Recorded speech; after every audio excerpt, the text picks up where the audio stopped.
The Oklahoma City Thunder are NBA champions. That is insane to think about, and also very practically a reasonable response to think about. Let's get into it. Welcome back to a brand new video. This is David. Make sure to subscribe to the YouTube channel. We are at 650 right now, very close to 1,000. So let's try to get to 700. I appreciate all the new followers, subscribers, and everyone that comments on the video. So thank you so much. But today's video is about the 2025 NBA Finals and the champions, the Oklahoma City Thunder, led by Shai Gilgeous-Alexander, the MVP, which also the MVP curse is now broken. So it is not 10 years since the last MVP has won an NBA championship. It ends with 9 years, and SGA won the MVP and also won the NBA title in the same year. First time since 2015. So shout outs to Shai Gilgeous. Awesome job. And let's just talk about this game first before I get into the other stuff. This game was scrappy as all hell, right? So Tyrese Halliburton goes down in about maybe the 5-minute mark, first quarter for sure. He goes down and he doesn't return for the rest of the game. Now, we know that he injured his leg in the prior 2 games, and that he's been playing through an injury, right? So with that being said, he gave it his all, but it was a non-contact injury. You know, he tore his Achilles. It came out today, just not even too long ago, like maybe 5 minutes ago, but it's confirmed that he tore his Achilles. He left it all on the floor. And I mean, you got to tip your hat to that guy and that Pacers team, but not having Tyrese in Game 7 was really the nail in the coffin. And especially in the first 5 minutes in the first quarter when he goes down, that really is what sealed the deal. Now, the Pacers were up by a point going into halftime. They were up. So it was a close game, okay? And from what I saw, the Pacers were scrappy. They were playing hard. They had a lot of pride. They were just passing the ball, making shots, making timely threes. They were playing hard. They were also turning the ball over. OKC just missed a lot of shots in that first half. Now, the second half was a totally different story. In the third quarter, this is where the game fell apart.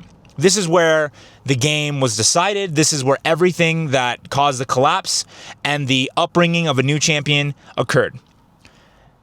They were tied, and then OKC hit 3 back-to-back-to-back threes within the span of 2 minutes. Okay? So in basketball, you got to remember, the three-pointer is such a lethal weapon when you are making a run. Because very fast, you could be down 6 points. You could be down 9 points. Hell, you could be down 11 points if they make 3 threes and a 2-pointer. And you're like, we were just tied 2 minutes ago. Right? So that's the thing that really broke open the seal for this team. When they made those threes, that's where the game was decided. Because that lead just ballooned from 9 to 21. Oh, like, it was insane. And on top of that, the Pacers could not score a basket to save their life. It was terrible. Turnovers, sloppy passes. Just no one was taking a shot. Shout out to TJ McConnell, though. He left it all on the floor. In the third quarter, he was Michael Jeffrey Jordan. He was LeBron James in Miami. Like, TJ McConnell in the third quarter put the entire back on his team and gave them a fighting chance. But it's just no one else showed up. Pascal Siakam, no show. Tyrese Halliburton goes down. So he left it all on the floor. And in the fourth quarter, the Pacers did make a run. They cut it to about 11 or about 10, I believe. And they were never able to get there. It was those 9 points in the third quarter, that swing when they were tied, that decided the outcome of this game. And it was just heartbreaking to watch as a viewer who has no horse in this race.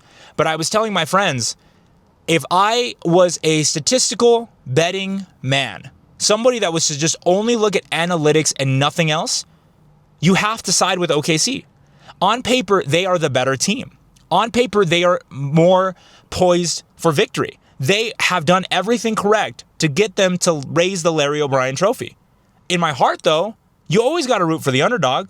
So, of course, I want to root for the Pacers. And, in the end, the better team won. Now, shout out again to SGA and Chet Holmgren and J-Dub and all those guys. Alex Caruso, two-time champion, former LA Laker. Breaks my heart to say that every single time.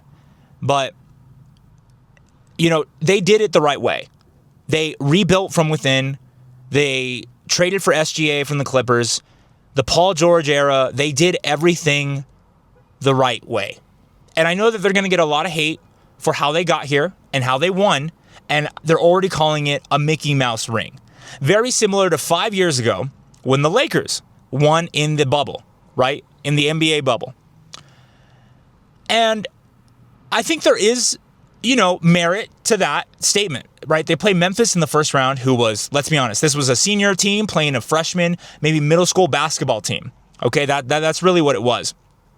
Then they play the Nuggets with an injured Jamal Murray, right? They didn't have it. They didn't have it at all. And I know I went to 7 games, but they were just running on fumes at that point. And, they played Minnesota, who also was injured as well. Anthony Edwards got injured in that first series against the Lakers. He got injured in that series, and he just never was able to recover from it. So, a lot of people are saying that this is a very easy finals win, path to the finals dub. But, it is just how the cards laid down in front of him. So I don't think it's a Mickey Mouse ring. I just think it was an easy path to the finals. I know that we want to root for tough, gritty, oh my gosh, we went through the fire to get this championship team, but sometimes it's just not like that. If you look back at Michael Jordan, would you say that any of those series he was really battling for his life? They never went to a Game 7. The furthest it ever got was Game 6 because Michael Jordan put the team on his back. And you could say just because it didn't go to Game 7 that they didn't deserve to win. But that's not true because they were the better team. The Bulls were the better team. So I understand that statement, but I also heavily disagree with it. It was an easy path to the finals. They caught a couple breaks. They got lucky with some of the injuries, unfortunately. I hate to call it that. But, when you're competing, when you're a competitor in combat, in battle, in sport, you take every advantage that comes your way. And that's what happened in the playoffs. They got an easy round 1. Destroyed them. Great. The Nuggets didn't look like their usual Nugget selves, 2023 champion. So they're going to take advantage of that. Minnesota, Anthony Edwards, injured, no show. They're going to take advantage of that. So in the finals, what happens? Yes, it went to Game 7. Yes, the Pacers had a great run. Pacers hit some unbelievable shots. But they're going to take advantage when Tyrese goes down. And that's just how it is. And that's just what being a true competitor is. And like I said, you got to tip your hat off to the OKC Thunder. They did a great job. I don't agree with the statement that this is a Mickey Mouse ring. I know that people are calling it that, and they're already discrediting this victory. But they did everything the right way. They drafted well. They did the research. Sam Presti, GM of the year. I mean, that guy just cooked on all levels. So you got to tip your hat off to him. And you got to give some love to the Pacers, man, because if you were to tell me that you picked the Pacers before the playoffs for them to go to the finals, you're lying to me because nobody did that. Nobody picked the Pacers to go this far, and nobody picked them to make any noise. They played the Cavs, they played Milwaukee, they played the Celtics, and they beat all of them. Well, not the Celtics. That was just, Milwaukee. They played Cleveland, and they played New York. And in every series, they were underdogs. And they won multiple times with clutch shots and an unbelievable run. I feel so bad for Tyrese because now he's going to be out for almost a year. So that's going to be such a heavy blow. So many injuries in this playoffs. Dame Lillard, Jason Tatum, and now Tyrese. And none of these teams won.